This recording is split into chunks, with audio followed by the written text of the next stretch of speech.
Thank you, Jim. That was a terrific presentation. I learned a lot as a physician listening to you and thinking about how we can help our patients better, so thank you for that. And I want to echo what Jim said, that just hearing everything that Stacy said, everything that Claire said about the volunteers, we thank all the volunteers from the bottom of our hearts for everything you do for this organization, for our patients, for the community. It's really such an honor to be part of this incredible organization. So I'm going to talk to you today about clinical updates in the past year. The good news is there's too much to be able to share in 15 minutes because there's a lot of great things that have happened on the clinical side. So I'm going to hit some of the highlights. Forgive me for any of the drugs I don't mention, for any of the pharma companies that are here, for all our sponsors. Thank you to all the sponsors that are here today. Overall, there are lots of new treatments that are emerging for cholangiocarcinoma. Stacy touched on a couple of them. I'm going to mention some of those and then also share some of those philosophical underpinnings that I believe in this disease are going to move it forward. Okay.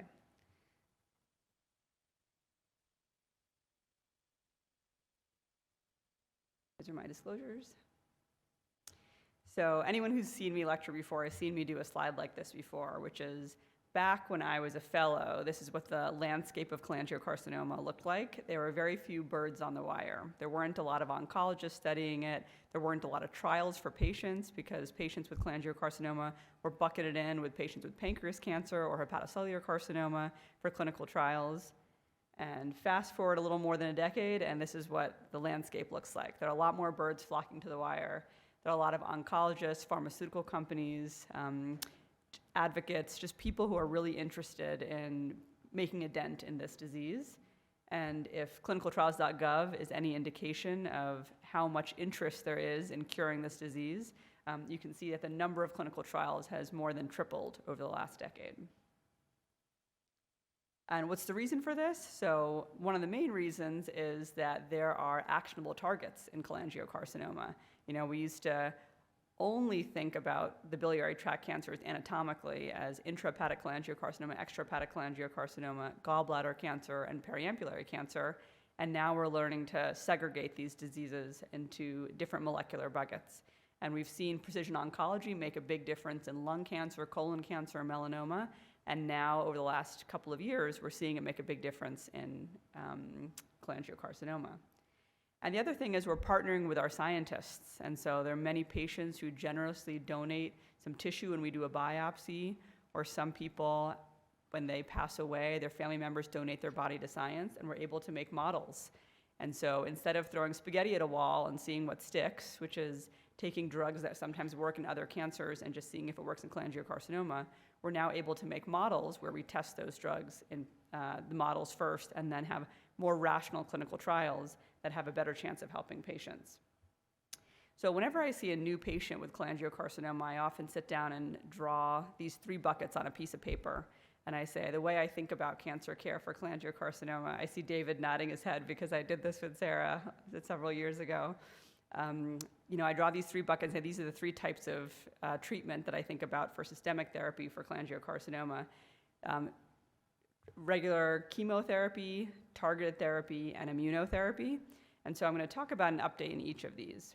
So with chemotherapy, we have chemotherapy for people who have more advanced stage disease like unresectable or metastatic disease, and that's gemcitabine, cisplatin, has been the standard for a long time. And as Stacy mentioned, we have a new standard now, gemcitabine, cisplatin, and durvalumab. I'll talk about that one at the end. Second line, we have FOLFOX. We also have Nal-Iri. But one of the new pieces of information was a couple of weeks ago at GI ASCO, there was a Japanese trial for adjuvant therapy for S1. So this was that trial. What does adjuvant therapy mean? It's people who have undergone surgery, and then there's a risk of the cancer coming back. And sometimes we give 6 months of chemotherapy to decrease the risk of the cancer coming back. And so this was a Japanese trial where patients with any of the 4 different types of biliary tract cancers were randomized to either getting S1, which is a chemotherapy pill, or observation. And you know, the chemotherapy pill is very similar to a chemotherapy pill we use in the US and in Europe and other Western countries, which is capecitabine. And so this trial was a positive trial. They looked at the 3-year overall survival of patients who got the chemotherapy pill versus not. and the people who got the chemotherapy pill, there was a higher chance of being alive at 3 years. And so this is a new standard in Japan. We generally, in the US and in many European countries, practice by a trial from the UK, which was adjuvant capecitabine versus observation. And so we often give 6 months of capecitabine. But we're glad that these types of trials are being done in different countries, so they're showing efficacy in populations where the drugs are going to be given. So that's promising.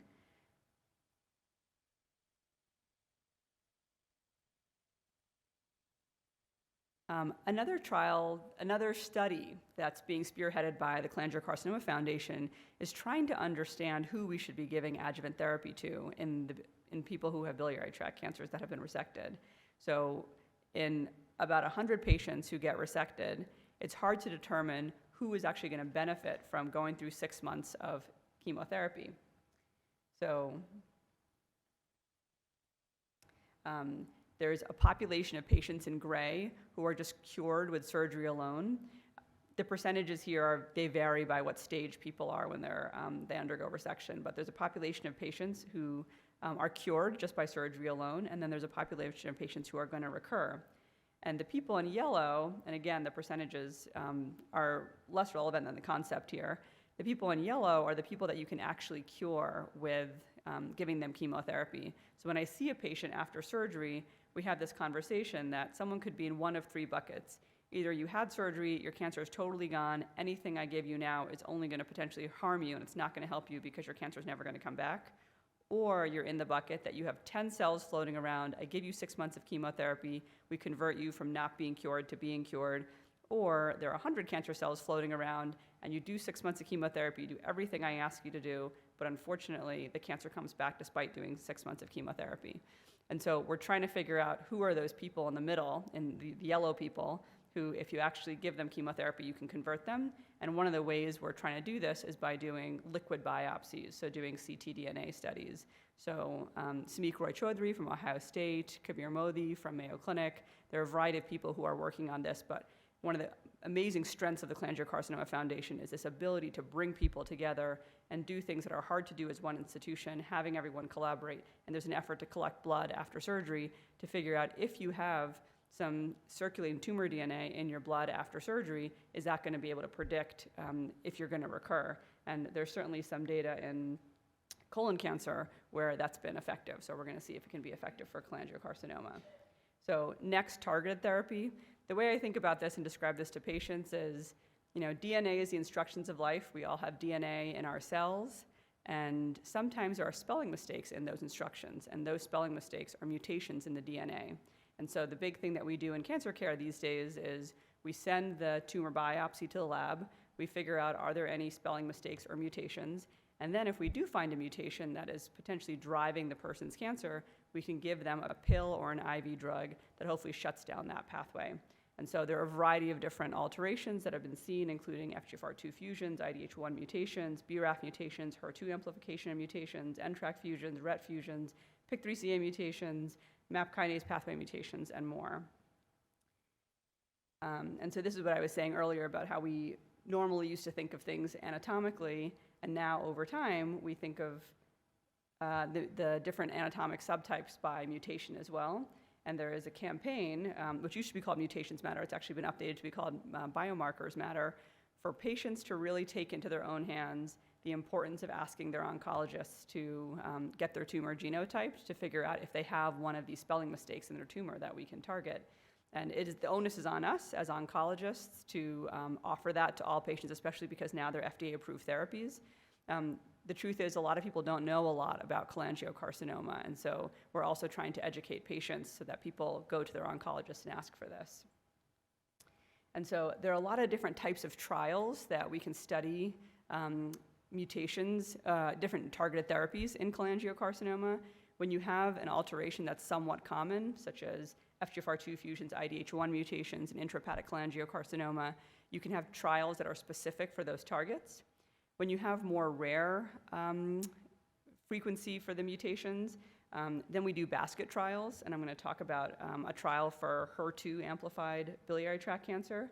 And then there's an effort that's going on in the UK that's being led by John Bridgewater, where patients with biliary tract cancers get profiled, and then depending on what alteration they have, they can go into one of many arms of a trial. And so I'll just briefly talk about 2 trials. One was a trial for HER2 amplification, and one was a trial for FGFR-altered tumors. And I just highlight this because anyone who has ever seen me as a patient or has heard me speak has heard me just talk about the importance of clinical trials, because it has the chance to benefit the patient who is going on that trial, and it has the chance to move the field forward to get drugs approved for patients who maybe can't come to the big cancer centers to access trials, but are in a place where they can get the drug from their local oncologist. So I'll talk about HER2. So there are different kinds of clinical trials, and I just want to debunk some of the myths around clinical trials. And I think a lot of people come into my office and have a certain amount of fear around clinical trials, and that's really understandable because people say, okay, what is this research? Am I going to be a guinea pig? How many patients have gotten this? Am I the first person? And so this was a trial that was run of pertuzumab and trastuzumab, so they're 2 different HER2 inhibitors. And these are 2 drugs that have actually been approved in breast cancer, but then were being tried in something called the MyPathway study in a variety of other cancers, such as biliary tract cancers for patients who had HER2 amplification or HER2 overexpression. Now, these kinds of trials are trials where the drug has been given potentially to hundreds or even thousands of patients, but the trial part of it is trying to understand how does it work in a new indication. And this trial was positive. 23% of patients had significant tumor shrinkage. There's a push to get this regimen on the NCCN guidelines. And so this was exciting that this is going to be something that'll be a new option for our patients that's relatively well tolerated. And then another thing that a lot of people worry about is phase 1 trials. They're like, Dr. Goyal, I don't want to go on a phase 1 trial, or it's a first-in-human trial. That sounds really scary.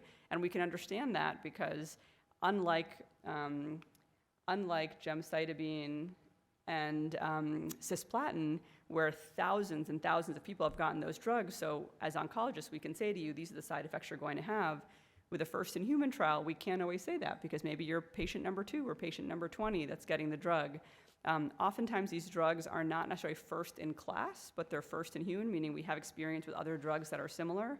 But I just wanted to highlight this new drug that we just reported out a couple of months ago.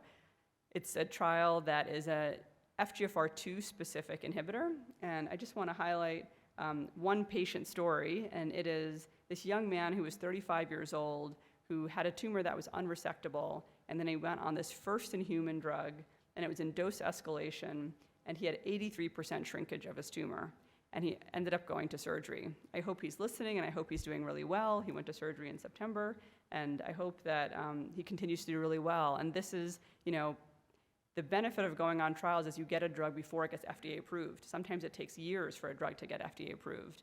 So ask all your questions around first-in-human trials and phase 1 trials when you go to see your doctors, because they can really help a lot.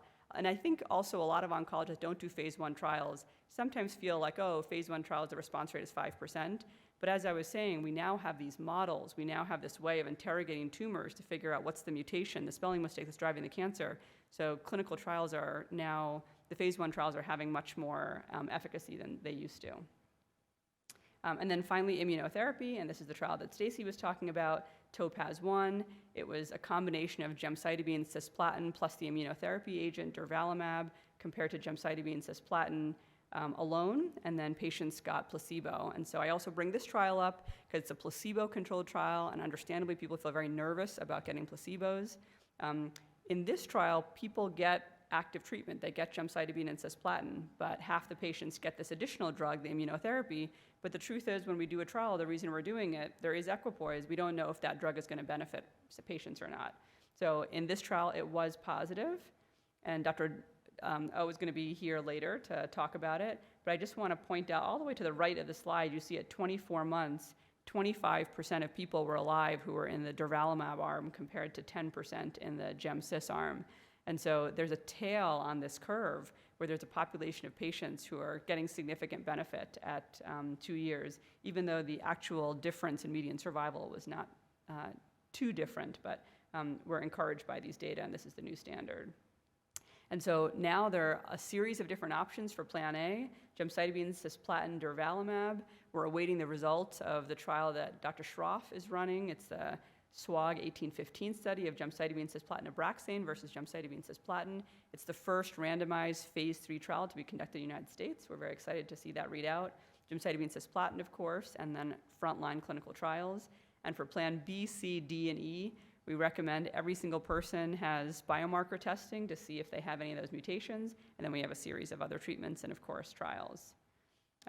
So in conclusion, this slide is getting more and more crowded, which we're really happy about. If you look in 2009, we have gemcitabine and cisplatin, and then for 10 years, we had nothing that was specific for cholangiocarcinoma. Everything above the line is specific for cholangiocarcinoma, and the stuff below the line is for disease agnostic.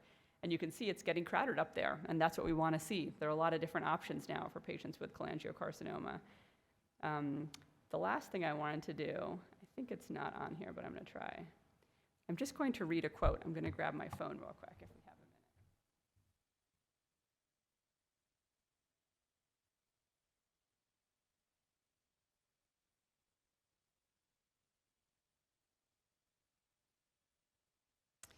a minute. I read this quote this week, and I just wanted to share it with people because I found it very moving for my own life, and hopefully it'll speak to you as well. It says, "They tell us don't settle, never settle, keep grinding, never give up. If you're settling, you're failing. But we become so obsessed with never settling that we forget to get settled, to calm down, to know when good enough is enough, to know when it's time to be content and satisfied. And that doesn't mean you won't want more, or that you won't grow, or that you won't challenge yourself ever again. But it's okay to just live in your life, to know you are not a perpetual problem in need of fixing, to enjoy your blessings, to look around at what you've built and feel satisfied. It may not be perfect, it may not be exactly what you thought it would be, but it's yours. And that means a lot more than you think. It's got your signature all over it. Enjoying that isn't settling. It's letting yourself settle in." I hope as you go through today and as you go through the next couple of days, I hope you feel the same hope and excitement that we feel in terms of all the progress we're making in this disease, the impact we're making in this disease. But I also hope that you're able to exhale and that you're able to take a moment and feel satisfied with what you've built, to feel proud of where you are. As Jim said, to be grateful for where you are. We see you, we are all with you, you are not alone, and we are here to embrace you really enjoying this moment and embrace enjoying settling in, and that doesn't mean settling. Thank you very much.